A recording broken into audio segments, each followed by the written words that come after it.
Okay, in this video we're going to be looking at section 8.2, which is multiplying and factoring polynomials. So hopefully by the end of this section you can say that I can multiply a monomial by a polynomial and factor a monomial from a polynomial. Okay, so the first thing we want to look at how to multiply. So basically what we are doing, we are distributing. So I'm going to show you a couple ways, but really it comes down to is we are distributing. So if I were going to distribute here, I would get a 3w squared and I'd get a 6w. So my answer would be 3w squared plus 6w. Another way that I sometimes do it, I make a box, and I think we've seen the box before, so this would be 3w squared, this would be a 6w. So my answer would be 3w squared plus 6w. Okay, if we distribute on this one, again, you can do the same thing. You can distribute, or you can make the box. The box will become helpful here in a little bit, but so if I get here, I'd get a 2z squared plus a 10z, and my answer would then be in standard form as well. Okay, this next one, if I just made my box once, just to show you what it would look like, it would be a p squared minus 6p plus a 1. So, and a 2p over here, so this would be 2p to the third. This would be a negative 12p squared, and this would be a 2p. So my answer would be 2p to the third minus 12p squared plus 2p. And my last one, if I just do it with distributing, I'd get a negative 5y to the fourth plus 3y to the third minus 2y squared.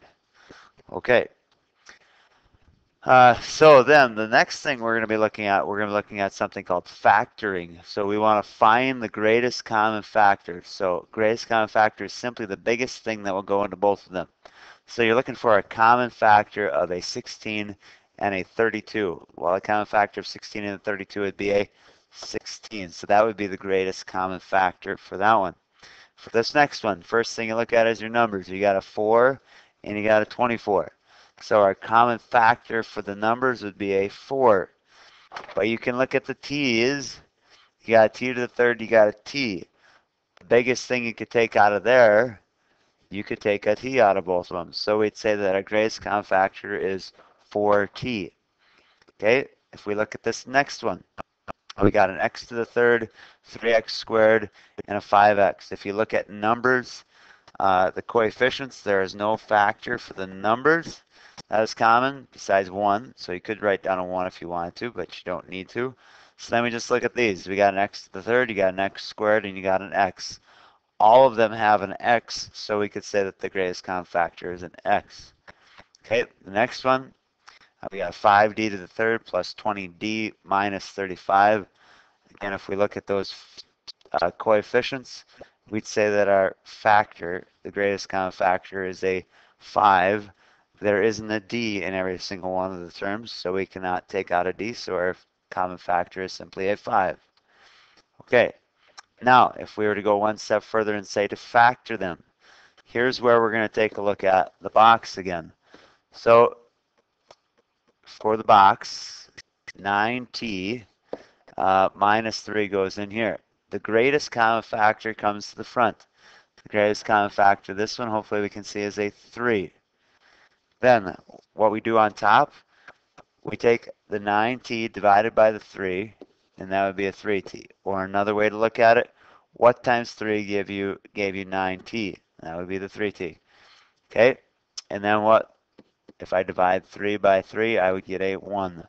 So we would say, factored form, this would be a 3 times a 3t minus 1. Okay, if we look at this next one, again, if I make my box, I'd have 12j to the third plus 28. So our greatest common factor would be a 4 for this one. So let me do that in a different color because I think it helps us. So the 4 would be the greatest common factor. So now 12j to the third divided by the 4 would give me 3j to the third. 28 divided by 4 would give me a 7. So I would say in factored form, this would be a 4 times 3j to the third plus 7. Okay, if I look at this next one, the next one you're going to need 3 boxes. So I have 12k to the third. I've got a minus 9k squared plus 6. So if we look at all of these terms, I can see that there is a 3 that is a common factor. 3 goes into all of them. So if I divide the 12k to the third by 3, you get 4k to the third. Okay, what times 3 will give you a negative 9k squared? That would be negative 3k squared. And what times 3 gives you 6?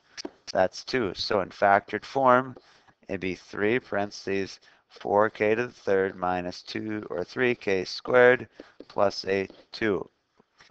Okay, you try the last one here, and we'll see how you do.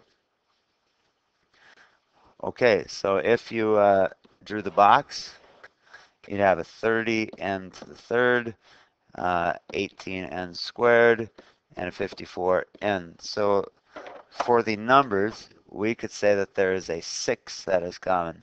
And for the n's, there is an n that is common. So if we look at this, what times 6n will give you 30n to the third? That would be 5n squared. For the next one, it would be a plus 3n. And for the last one, it would just be a plus 9. So factored form would be 6n times 5n squared plus 3n plus 9. Okay. Again, we're back to some multiplying here. So if you want to take a try at all of these, pause the video and then see how you do.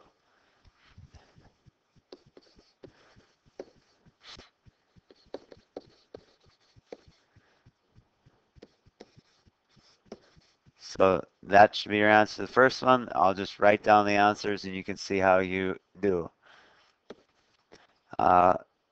Maybe I'll talk through them. If I distribute, I would get a 30t to the fifth.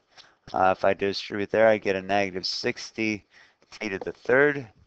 If I distribute here, I'd get a negative 6v to the fourth. I'd get a plus 12v to the third. And I'd get a negative 4v squared. If I distribute here, I'd get 5y squared plus 10y. If I distribute here, I'd get a negative y squared plus 3y. If I combine my like terms, I'd have 5y squared plus, oh, nope, I goofed there. You'd have 4y squared plus 13y. Okay, last slide. You try and factor these. Pause the video, make your boxes, and then see how you do. You should end up with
okay, so hopefully we're able to get those. Again, that would be something great to come back with a question on. But that is a wrap.